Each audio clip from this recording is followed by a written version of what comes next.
দেখো বন্ধুরা, আমার হাতের যা অবস্থা, একা একাই ড্রেসিং করছি, একা একাই। আমি বলি না বন্ধুরা, আমি অনেক ভিডিওই করেছি আমার জীবন কাহিনী, সব কষ্ট সহ্য করতে করতে না বন্ধুরা, আর আমার এখন আর কিছু মনে হয় না, জানো তো। একাই ড্রেসিং করছি বসে বসে। বাবু ঘুমোচ্ছে, বাবুর বাবা ডিউটিতে বেরিয়ে গেল, মর্নিংয়ে ডিউটি। আর আমি দেখো আমার হাতের অবস্থা, আমি একা একাই সব কিছু একবার মুছে নিয়েছি আর একবার মুছে নেব বন্ধুরা। কতগুলো সেলাই পড়েছে, হাতটা ফুলেও আছে। আর তখন তো বুঝতে পারিনি, এই দেখো পড়ে যে সব রক্ত জমে জমে গেছে, কোথায় কোথায় সব লেগেছে। এখন বুঝতে পারছি ব্যথা কোথায় কোথায় সব লেগেছে, দেখছো।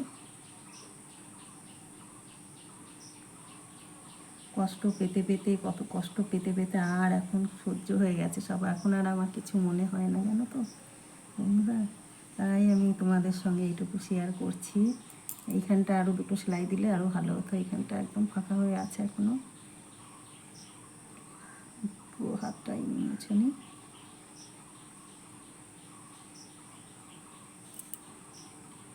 এখন অত কষ্ট আর মনে হয় না, দেখো এই হাতেই আমি সব কিছু করছি, কিন্তু জানো, শুধু রুটিটা বাবু করছে। সকালবেলা বাবুর বাবা মর্নিংয়ে ডিউটি যাওয়ার আগে ঘরটা মুছে দিয়ে গেল।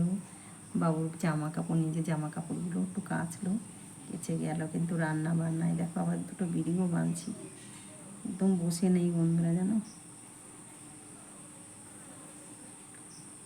বলে না, সহ্য করতে করতে লোহা পোড়াতে পোড়াতে অনেক শক্ত হয়ে যায়, তা আমারও তাই অবস্থা। লোহার মতন আমাকে সবাই পুড়িয়েছে, ওই জন্য আর এখন আমার কিছু মনে হয় না। ব্যথা বিষ মনে হয় কি সব সহ্য হয়ে গেছে, আর কিছু এখন ইয়ে হয় না।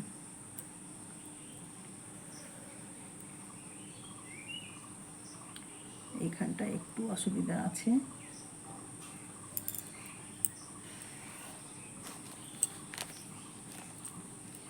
কষ্ট হলেও তো কিছু করার নেই, করতে তো হবেই। আর আমার বাবু এগুলো দেখতেও পারে না। আর ডাক্তারের কাছে যেতে গেলে কতগুলো টাকা। আর এই লাইনে কাজ করে আমি কিছু জানি বলে বন্ধুরা অসুবিধাও হয় না, কিন্তু ব্যথাটা তো আছে, তাই না, শরীরে। ব্যথাটা তো আর কেউ নিতে পারে না, যারটা তারই সহ্য করতে হবে।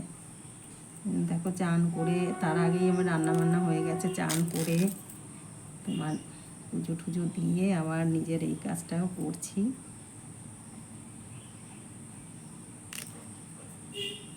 ডাক্তারের কাছে যেতে গেলে, ড্রেসিং করতে গেলে কতগুলো পয়সা দিতে হবে, ওই জন্য সেদিনকে শুধু সেলাই দিয়েই চলে এসেছি। আমি যা করার আমিই করবো।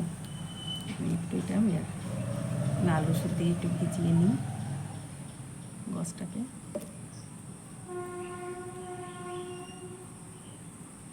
আর দুটো সেলাই দিলে বেশ ভালো হতো, জানো তো বন্ধুরা।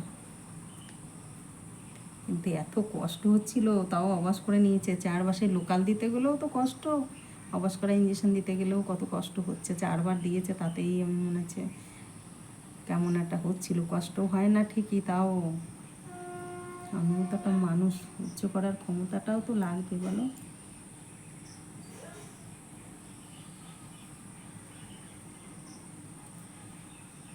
দেখো এইভাবে ভিজিয়ে দিলাম, এই দেখো অবস্থাটা, না কতগুলো সেলাই করেছে, কিন্তু তাও সব করতে হবে, কিচ্ছু করার নেই।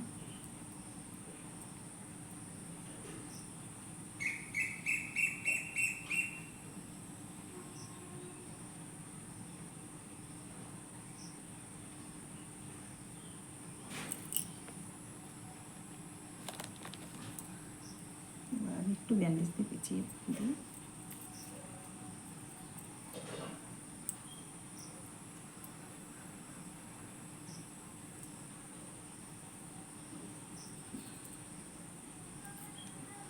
বেশি ইয়ে করবো না বন্ধুরা, জানো তো, বেশি ইয়ে করলে গরমে কেমন হেজে যাচ্ছে জায়গাটা, ওই জন্য হালকাই দেবো একটু, শুধু মাছিটা না পড়ে।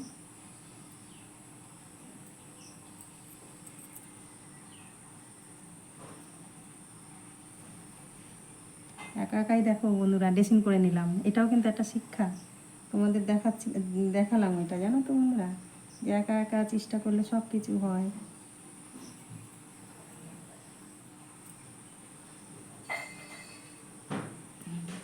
এখান দিয়ে ঢুকিয়ে দেবো, তাহলে তোমার গিটও দিতে হবে না, ব্যাস মাছিটা না পড়ে শুধু।